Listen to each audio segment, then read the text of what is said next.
In July of 2010, my vet, Dr. Qureishi of Lutz, Florida, rescued a female three-striped mud turtle that had been hit by a car.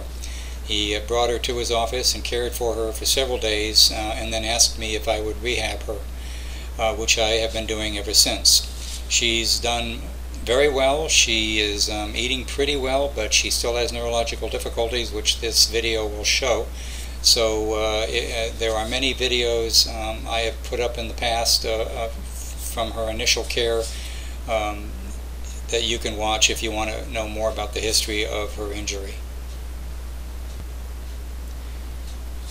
Here you can see Fern is trying to grab a piece of chicken on the bottom of the tank.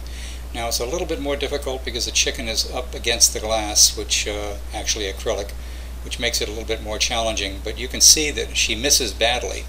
Also, her mouth does not open as wide as a normal turtle's mouth would open. Now I moved the chicken out into the sand there so she could have an easier time with it, but you can see she's still struggling to get that chicken in her mouth.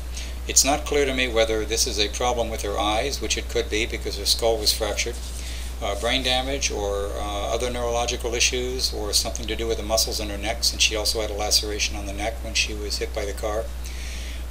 So it's just not clear what causes this problem, and it persists now almost 2 years after her injury, so it's not likely it'll ever completely resolve.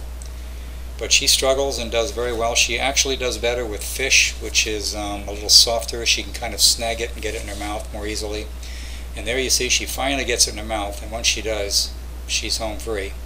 Now she does a lot better with live earthworms. For some reason the motion of the earthworm helps her hone in on her target. And it's not clear to me why that would be, but you'll see that in just a minute. But she gets that down and she's doing real well. She's otherwise a very healthy turtle. She has 2 hatchlings right now that are going to be released pretty soon. Now here you see she's going after a live earthworm.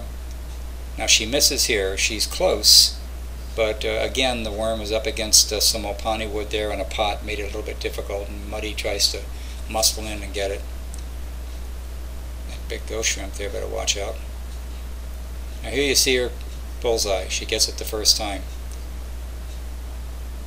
And she'll run and eat that somewhere else, otherwise Muddy will come and take it from her.